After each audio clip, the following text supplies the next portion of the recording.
Paz e graça, meu irmão, paz e graça, minha irmã.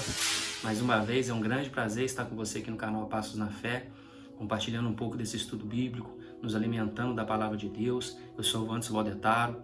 Como sempre eu te peço, não se esqueça de deixar aí seu like no vídeo, compartilhar o vídeo com outras pessoas, para que essa mensagem possa chegar também a outras pessoas e assim incentivar com que elas venham a estudar a Bíblia, a ter o ato contínuo de estar lendo a Bíblia. E se inscreva no meu canal aí se já não for inscrito. Caso já seja inscrito, muito obrigado pela força que você está dando. Tem crescido o número de inscritos no canal. Isso quer dizer que a palavra está chegando a pessoas e tem pessoas gostando da palavra. Isso é bem importante, é mérito de Deus. Então a gente faz isso para a obra de Deus. E deixe seu like aí no vídeo, caso você goste do vídeo. Não esqueça de deixar o like no vídeo não. Compartilhe o vídeo, como eu já disse, e deixe seu comentário aqui embaixo. Algo que você queira deixar registrado no canal, alguma coisa que você queira compartilhar com a gente, ou algum tipo de sugestão que você tenha achado desse estudo bíblico, dessa jornada que a gente está fazendo. E como eu sempre peço a você, permaneça firme comigo até o final, pois como sempre, eu tenho uma mensagem de Deus muito importante para a sua vida.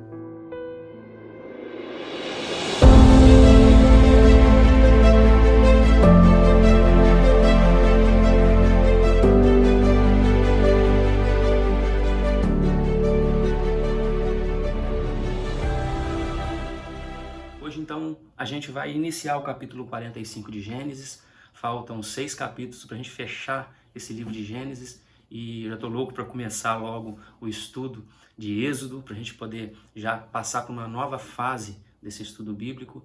E eu vou dar uma intensificada a partir de então, tentar pelo menos dar uma intensificada para a gente ir fechando todo o livro, né? Que essa é a intenção. Se a gente contar um ano que a gente ficou para fazer um livro, se for fazer toda a Bíblia, a gente não vai terminar. Então, vou dar uma intensificada boa para ver se a gente consegue fechar esse estudo bíblico de toda a Bíblia, não só desses capítulos. Mas, então, faltam 6 capítulos, a gente já iniciar. Eu espero que você esteja comigo e a gente inicia o livro de Êxodo. Bom, então, a partir do versículo 1, a gente tinha visto no capítulo 44, que os filhos, né, ali no caso de Israel, veio a José e pedindo a ele, né, ali no caso, numa situação de misericórdia, pedindo a ele misericórdia pelo que aconteceu. E se colocando, né, no caso ali de Judá, no lugar de Benjamim, para que ele pudesse voltar. E a gente vai ver agora o que acontece, qual vai ser a reação de José. Então, nesse ponto agora, José se deixa a conhecer, deixa com que eles venham a conhecer José, reconhecer José ali naquela situação que ele está na posição de governador de todo o Egito, de o vizir ali, né, no caso, seria o segundo homem do mais importante ali de todo o Egito e naquela época de toda a terra, que a gente lembra aqui que o Egito foi o celeiro da terra, então ali ele veio a ser o segundo homem mais importante. E isso não tirou o caráter dele, não colocou ele, por ele estar lá em cima, numa posição alta, ele teve humildade, ele sabia que tudo aquilo veio de Deus. Bom, a partir do versículo 1 do capítulo 45 de Gênesis, diz assim: Então José, não se podendo conter diante de todos o que estavam com ele, bradou: Fazei sair a todos da minha presença. E ninguém ficou com ele, quando José se deu a conhecer a seus irmãos. E levantou a voz em choro, de maneira que os egípcios o ouviam e também a casa de Faraó. E disse a seus irmãos: Eu sou José, vive ainda meu pai? E seus irmãos não lhe puderam responder, porque ficaram atemorizados perante ele. Disse José a seus irmãos: Agora chegai-vos a mim. E chegaram-se. Então disse: Eu sou José, vosso irmão, a quem vendestes para o Egito. Agora, pois, não vos entristeçais, nem vos irriteis contra vós mesmos, por me haverdes vendido para aqui, porque para a conservação da vida Deus me enviou diante de vós, porque já houve 2 anos de fome na terra, e ainda restam 5 anos em que não haverá lavoura nem colheita. Deus me enviou diante de vós, para conservar vossa sucessão na terra, e para vos preservar a vida por um grande livramento. Assim, não fostes vós que me enviastes para cá, e sim Deus, que me pôs por pai de Faraó, e senhor de toda a sua casa, e como governador em toda a terra do Egito. Apressai-vos, subi a meu pai, e dizei-lhe: assim manda dizer teu filho, José, Deus me pôs por senhor em toda a terra do Egito. Desce a mim, não te demores. Habitarás na terra de Gósen, e estarás perto de mim, tu, teus filhos, os filhos de teus filhos e os teus rebanhos, o teu gado e tudo quanto tens. Aí te sustentarei, porque ainda haverá 5 anos de fome, para que não te empobreças, tu e tua casa e tudo o que tens. Eis que vedes por vós mesmos, e meu irmão Benjamim vê também, que sou eu mesmo quem vos fala. Anunciai a meu pai toda a minha glória no Egito e tudo o que tendes visto. Apresentai-vos e fazei descer meu pai para aqui. E, lançando-se ao pescoço de Benjamim, seu irmão, chorou. E, abraçado com ele, chorou também Benjamim. José beijou a todos os irmãos e chorou sobre eles. Depois, seus irmãos falaram com ele. Bom, a gente vai parar por aqui, depois a gente continua o restante no próximo vídeo. A gente vê que passou esse tempo todo, né? Aqui a gente vai perceber, a gente percebe aqui no caso que teve 2 anos, né? Que ele disse aqui, 2 anos de fome. Que ele fala lá no versículo 6, 2 anos, né? Já se houveram 2 anos de fome. Então, se a gente fazer a conta que ele saiu com 17, com 30 anos ele iniciou como governador, né? Ele tinha passado ali 13 anos longe, naquela situação de prisão, como escravo. Com 30 anos ele chegou a governador. Tiveram 7 anos, que foi o que teve um sonho de fartura. Então, 30, 37. E 2 anos que teve, então ele já estava aqui com cerca de 39 anos. E já se passaram 22 anos que ele ficou longe dos irmãos. Já era um pouco justificável eles não reconhecerem ele, porque ele já era homem formado, né?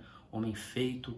E era no caso aqui, poderia ser uma pessoa diferente. Mas daria para reconhecer, mas ele não se deu a reconhecer. E talvez aqui, no início, José estivesse com receio de que os irmãos continuassem a ser o mesmo irmão de antigamente. E medo de que Benjamim, que pudesse ter acontecido com Benjamim, a mesma coisa que aconteceu com ele, com José. Tivesse sido vendido, morto pelos irmãos, alguma coisa assim. Pelo coração que os irmãos tinham, pelo tipo de sentimento que eles sentiam. E a gente vê que José, quando vê Benjamim, né, ele chorou, ele se emocionou. E quando ele vê aquela situação toda de Judá, os irmãos se dispondo a ficar no lugar, querendo levar para o pai, que o pai já estava velho, senão ele iria morrer de desgosto pela perda do filho. Então ele percebe que os irmãos mudaram o caráter, mudaram o coração. Esse tempo todo Deus veio também agindo na vida deles, na vida dos irmãos de José. A Bíblia não fala, né? Tira o foco e vira o foco para José, mas eu creio que Deus veio reconstruindo o coração deles, veio mudando o caráter deles. E eles se tornaram pessoas diferentes. E José, com esse tempo todo, continuou com o coração humilde, aquele mesmo coração de quando ele saiu e foi vendido. Ele continuou humilde e ele não guardou rancor aqui deles. Bom, então, essa parte de se deu a reconhecer, né? Esse tempo todo ele veio a falar para eles, né? Onde está escrito lá no versículo 1 do capítulo. Então José se deu a reconhecer. Então ele se deixou reconhecer por eles. Depois de todo esse tempo, ele já não suportou mais aquela situação, ele chegou a um ponto que ele viu que realmente os irmãos, Benjamim estava ali, realmente os irmãos mudaram, né, o coração, o sentimento, e se deu a reconhecer a eles. E os irmãos ficaram atemorizados. Lá no versículo 3 diz que eles ficaram atemorizados. Por quê? Poxa, eles fizeram uma coisa tão ruim com ele, ficaram com medo do que José agora, naquela situação, poderia fazer com eles. O que ele quisesse ali, ele poderia fazer com eles. Mas mostra que José, por várias vezes, lá no versículo 5, Deus me enviou diante de vós Versículo 7, Deus me enviou diante de vós. Versículo 8, e sim Deus que me pôs por pai de Faraó. Versículo 9, Deus me pôs por Senhor. Em todos os momentos, várias vezes, José reconhece que Deus fez aquilo. Aí a gente pensa bem, Deus fez isso tudo. Quanto tempo que ele ficou como escravo? Como a gente disse aqui, 13 anos como escravo, numa situação ruim, sabe? E a gente lembra que ele passou por situações ali, José passou por situações que é realmente ruim, preso e tudo, mas ele sempre tentava tirar algo de bom daquela situação ruim que ele estava passando. Ele reconhecia que Deus tinha algum plano para ele, independente da dificuldade que ele estava passando, independente do que ele estava passando, Deus tinha algo para a vida dele. Então é isso que a gente tem que ver. A humildade de José de reconhecer que independente do que está acontecendo na vida dele, Deus está provendo na vida dele. Deus está fazendo algo para poder fazer algo diferente, algo maior, que não é só para a vida dele. E aqui ele diz, para poder livrar toda a família. Então, conservar vossa sucessão. Ou seja, lá no versículo 7, Deus fez isso tudo para que fosse conservada a vossa sucessão. Deus já sabia do que ia acontecer, então ele me tirou daquela situação, ele me passou para o cativo, me deixou até que eu pudesse chegar a Faraó, estar numa situação de poder sustentar toda a família. E que a promessa de Deus que foi feita lá atrás para Abraão pudesse se cumprir, porque senão não teria família para se cumprir isso. Se todos morressem de fome, se a família fosse dizimada ali. Então, o plano de Deus é diferente daquilo que ele pensa, é diferente do que você pensa para sua vida. Você tem que ter cuidado, às vezes, com as murmurações que você tem, que você reclama, porque dependendo do que você está passando na sua vida, Deus tem um plano maior lá na frente. Então, tome cuidado. Então, ele reconheceu isso tudo a Deus.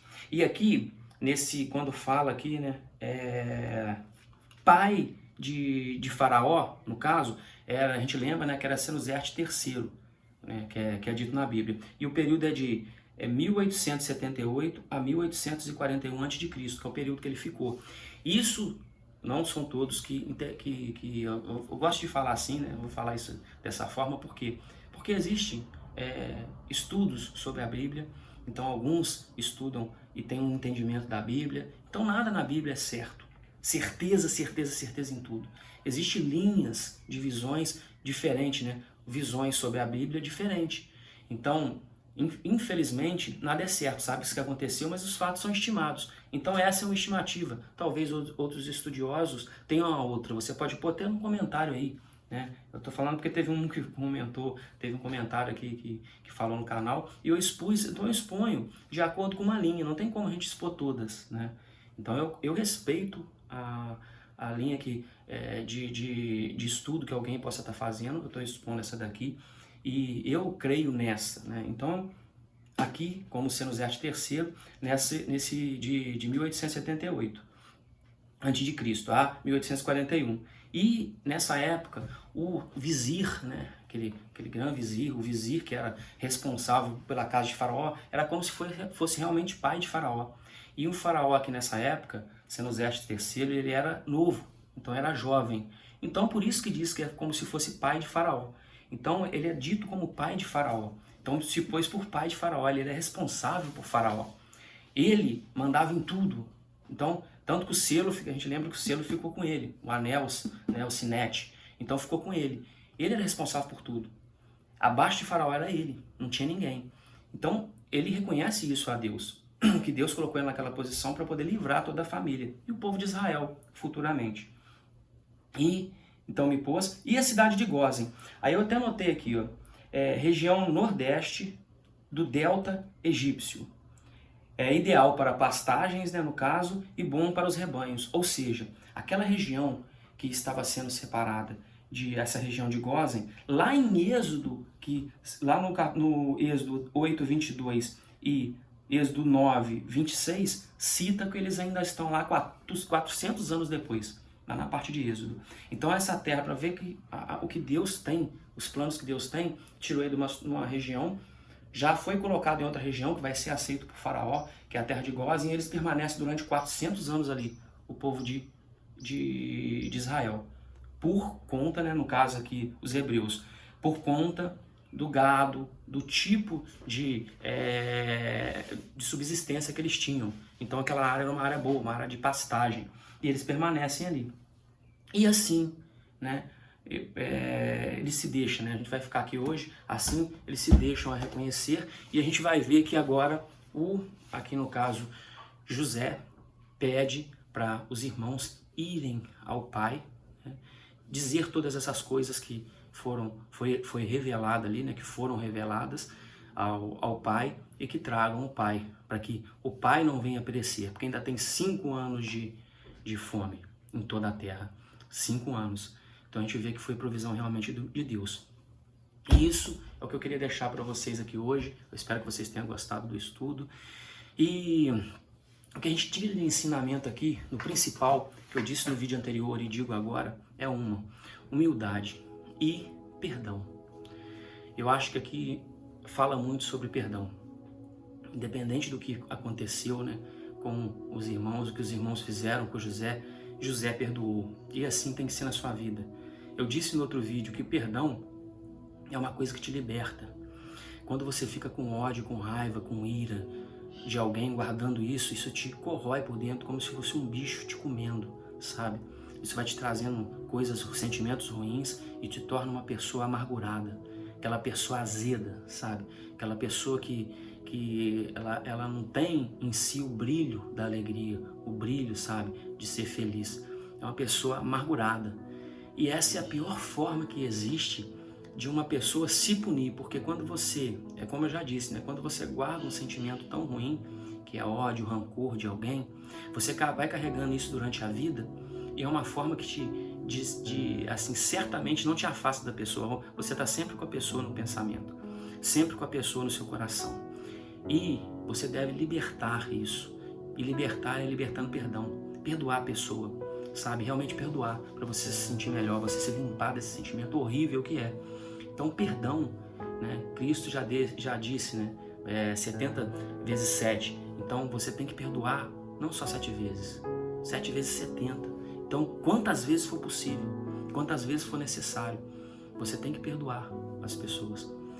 E aí você diz, mas eu vou perdoar a pessoa, eu tenho que estar convivendo com os outros, essa pessoa é desse jeito, você não tem que conviver com a pessoa, você não é obrigado a conviver com ninguém. Eu só sou obrigado a perdoar a pessoa, mas eu não tenho que conviver com a pessoa, eu não sou obrigado a conviver com ela, sabe? O ato de você perdoar alguém, você libertar aquela pessoa para ela ter a vida que ela quer. Assim é com Cristo, Cristo faz com a gente. Quando diz que ele é eis que bate a porta, ele não sai arrombando, ele deixa você ter a vida que você quer. Se você quer levar a vida errada, tenha certeza, Cristo não vai estar contigo. Ele não vai andar com você. E ele perdoa o que você está fazendo, mas ele não vai estar do seu lado. Para você estar do lado dele, você tem que se limpar.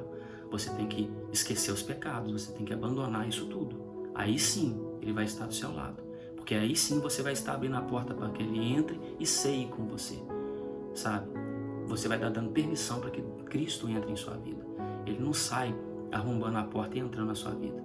Ele te deixa para você o livre-arbítrio que você tem de levar a vida conforme você quer. Então assim também é com os outros. Nós temos que perdoar. Por obrigação a gente tem que perdoar. Esse é o outro lado da face. Mas você não vai ficar tomando porrada uma atrás da outra. Então você não tem que conviver com as pessoas. Você não é obrigado a conviver com quem você, entre aspas, quando fala não gosta, quer dizer que você não acha certo aquilo que as pessoas, se ela está andando no caminho errado, você não é obrigado a estar andando junto. Você não é obrigado a estar junto com aquela pessoa. Você perdoa a pessoa, libera perdão para a pessoa, mas não precisa estar convivendo com ela. Você não é obrigado a conviver com a pessoa, sabe? Gostar da pessoa em si, gostar do que ela faz. Você abandona aquilo, segue outro caminho, deixa ela seguir o caminho dela. E de acordo com o que ela vê, o caminho que você está levando, você vai ser luz para a vida dela, e talvez você mostre para ela o que ela tem que fazer de verdade. Qual é a verdadeira linha que ela tem que estar tomando, qual é o verdadeiro caminho que ela tem que estar seguindo. Você é exemplo para as pessoas. Então, libere perdão. Dessa forma, você vai tirar essa corrente que está em você, te prendendo a alguém que às vezes é melhor você soltar, sabe? Então, libere perdão para as pessoas. É isso que eu queria deixar para você aqui hoje, para você se sentir mais leve.